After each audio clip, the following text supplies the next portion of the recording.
As racers turned round-the-world cruisers, we wanted to share with you our top 12 gnarliest and windiest conditions we've sailed in after well over 25,000 miles aboard Sweet Ruka so far. So grab your life jackets and join me, Kate, Curtis, and Roxy the Sailing Dog as we take you on a thrilling ride from the comfort of your couch straight out onto the open seas. Up first on our list of favorite windy conditions is when we left the Canary Islands to sail 4,000 miles across the Atlantic to Brazil. The first day we left, we saw winds keeping steady at around 25 knots, where we set a speed record for ourselves at the time of 15.4 knots of boat speed. Check out some of these insane surfing waves that helped us fly through the sapphire blue waters of the Atlantic Ocean. Pretty good waves. Some are breaking. This is really fun sailing conditions. We just hit a new top speed record for the Sweet Ruka of 15.45 knots. To get the boat a bit more balanced in 30 knots of breeze, we decided to throw in a reef, but we were enjoying going fast on this first day back in the open ocean. It ended up taking 26 days before the anchor dropped down again, but this day was one heck of a rip and set us up for great weather window across the doldrums.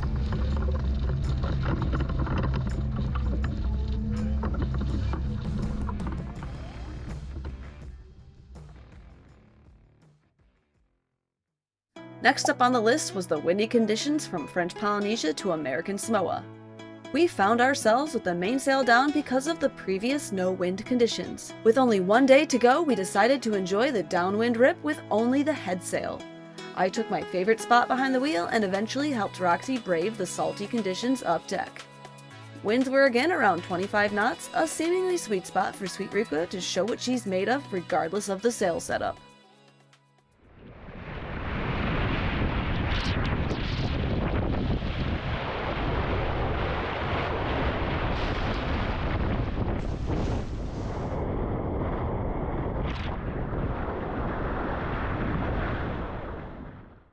The dolphins of Patagonia are bringing in the next clips. While this was not our windiest day sailing, clocking in around 22 to 25 knots, it was the windiest I'd ever gone up the mast while under sail. And not just any sails, but 3 sails at that. Although I'd like to thank the flat water of the Patagonian Channel for this thrilling adventure up the rig. Sweet Ruka went over 10 knots while I was up there, performing as a beautiful hood ornament. Have you ever gone up the mast while underway? What do you think it feels like? Stay tuned for what I think floating through the air dangling by a thin line feels like above frigid waters that would surely kill me in a matter of minutes.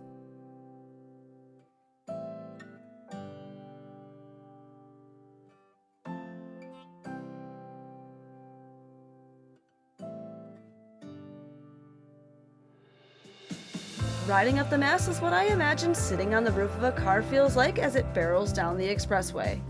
I can only speculate because there has been no other experience of mine that I can compare it to.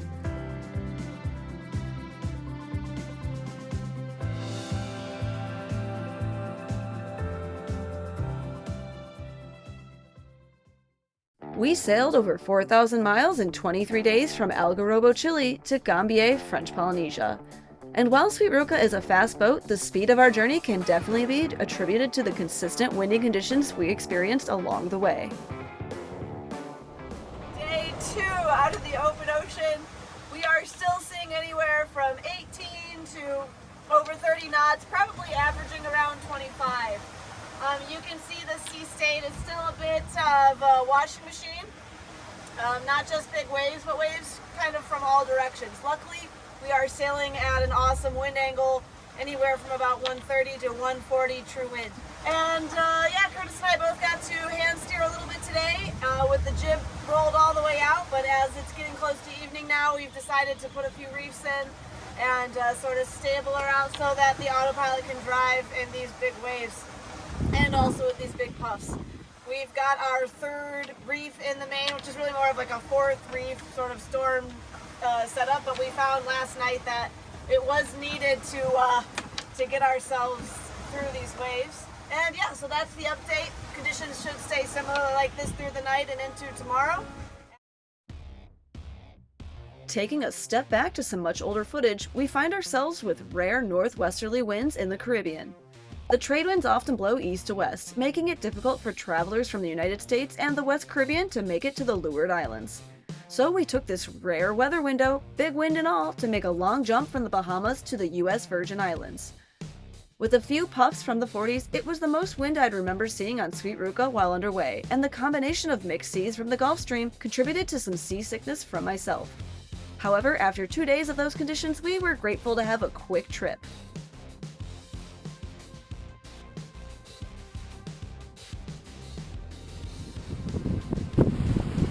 Smile, you're on candid camera. Wish you guys could see how big the waves really are. Couldn't have got them. Neither one of us slept very much last night. About to take over this roller coaster ride. A little bit of hand steering for a bit of efficiency.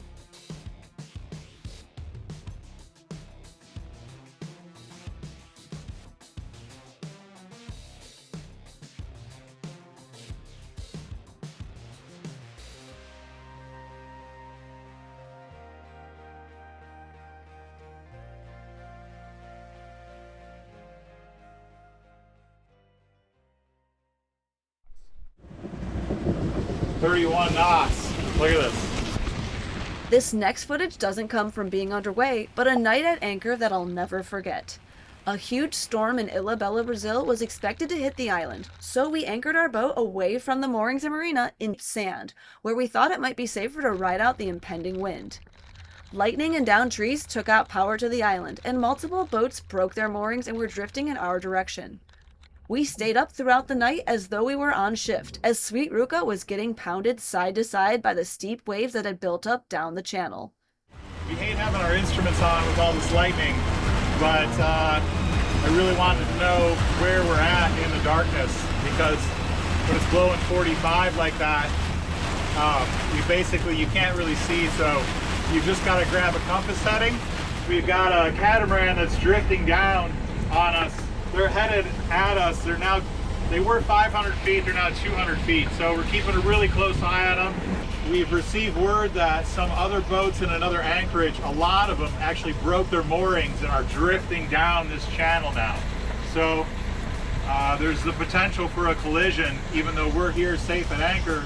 But right now, that's really all we can do is just stay alert and maintain a watch. We're surely not to forget this night at anchor for a long time to come. Wow guys, these are some big waves that we are sailing in. Definitely the biggest that we've sailed in ever. I've never sailed in anything bigger. I'm gonna have to say this is as seen on TV in some like Volvo Ocean Race kind of stuff. It's big. There's a reason they call it the Roaring Forties. A large storm was working its way up from the Southern Ocean, and we had to make the call to head for safe harbor or attempt to sail around the system. Lucky for me, Curtis's ability to weather out is top-notch, and while it was a bit windy, it turned out to be a fabulous, albeit exhausting, quick passage. Could our adrenaline keep up with the famous Roaring 40 conditions?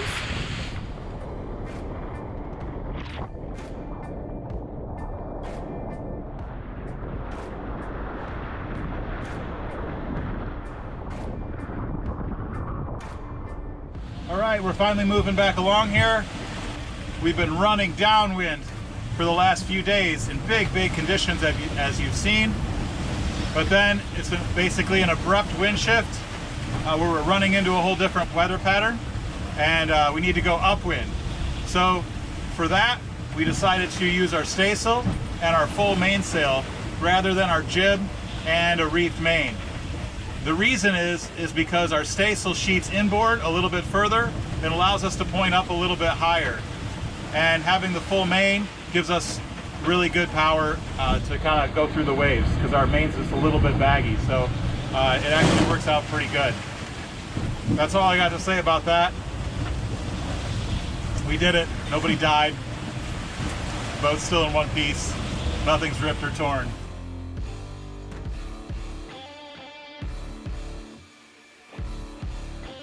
Of course, if you're sailing to Chile and Cape Horn, you've got to make it through the Furious 50s, another well-titled nickname of the high latitudes if you ask me.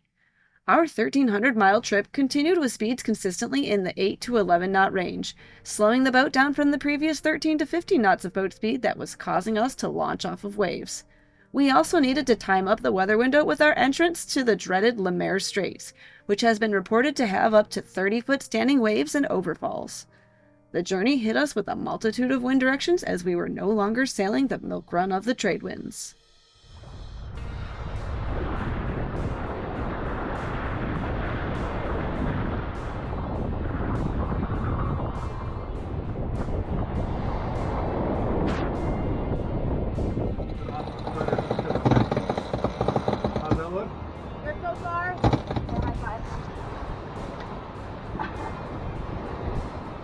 Going 11s and 12s anymore. Wah, How wah. fast are we going now? This is 8 knots of boat speed. 8.7, Much better.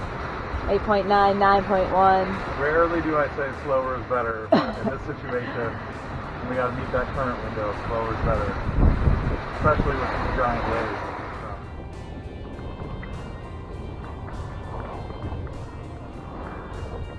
Well, guys, just so happens Staysel needs a skirt. It's blowing 25. It's like 10 degrees Celsius out. I don't know what that is. What is that, Kate? 50? Oh, that's not bad. Big waves and water's coming over everything as we're going through the Le Maire Straits.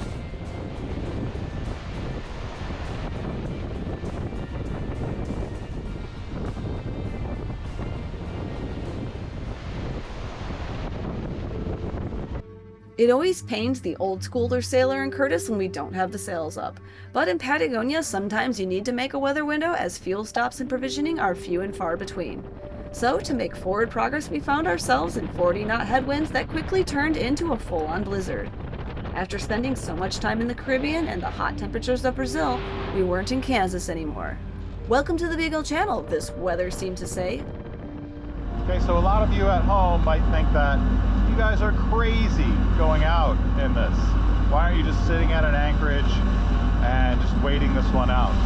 Well, the issue is if we just sit at an anchorage for days and days and days waiting for the next weather window, rather than use our motor to punch forward into some challenging conditions, we're going to run out of fuel. So what that's going to force us to do is maybe not be able to use the same amount of heat that we want, which also is a compounding issue with the lithium batteries.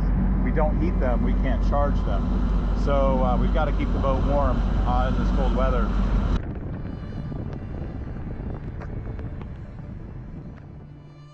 Next, we have a tropical storm that went over us while hiding in a hurricane hole in Grenada in the Caribbean. Multiple unmanned charter boats drug in the anchorage and rain hit the deck like tiny pellets. It was a good day to stay on and inside the boat.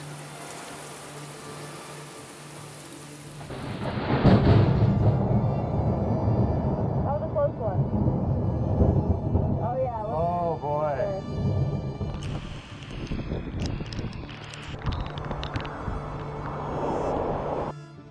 We found ourselves battling head-to-head with two illegal fishing boats off the coast of Uruguay in winds sustaining in the 30-knot range. I can remember my heart pounding out of my chest as every move we made to try and avoid them, we found them aiming right back at us. And in these conditions, maneuverability and visibility made for quite the danger. Well, the second guy, he must have just turned his AIS on just for a second so we could know he was there. But now he's turned it off again, and we can see his lights, but now we can't really tell which direction he's moving or if we're fully past him. The radar's not really picking him up. And now we're motoring 33 degrees off the wind, just trying to get through these guys in waves that are just coming right at us. It's not good for the boat. Hopefully this is the last fishing boat for a while. It's almost like it's two different AISs for the same vessel. Yeah. Yeah, you've got fake out AIS. These guys are by all legal. Could be up to 43 knots through here right now. So Those are going to build. As you can see, they're getting a little bit darker and darker and darker. And this guy comes in down here. So this is above 45. So that's pretty much in the caution and danger zone right there. It shouldn't come as a shock to our regular viewers that I'd save the best for last. And that's the 47-knot puff we experienced shortly after rounding Cape Horn. We believed the towering spires would have given us some protection from the wind on the leeward side, but that turned out not to be the case, as Cape Horn lived up to its reputation. Boat speed showed well over 15 knots on deck, but when we saw what was caught by the instruments, we read a quite speedy 16.1 on the logbooks later. Not too shabby for a fully loaded cruising boat. When people ask us what Cape Horn is like, we like to relay that it is sort of an all-or-nothing situation.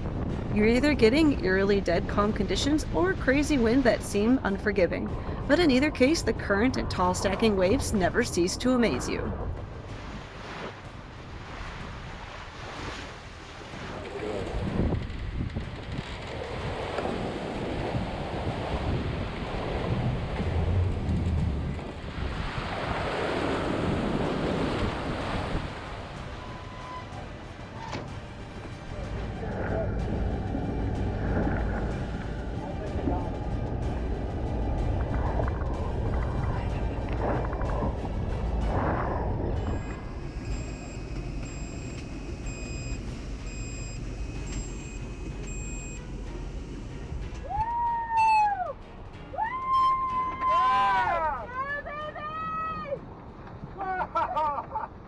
Thanks for joining us on our wild adventures in the windy conditions aboard Sweet Ruka. We'd love to hear which sailing moments you enjoyed the most, so let us know in the comments below. It's been an incredible 5 years of sailing, and we're so grateful to have you along for the journey. Each ocean has its own personality, and we have a blast experimenting with different sail configurations in all sorts of conditions. A special shout out to our amazing patrons. You're the reason we can keep creating this content. Don't forget to hit subscribe and come along for the ride. See you next time!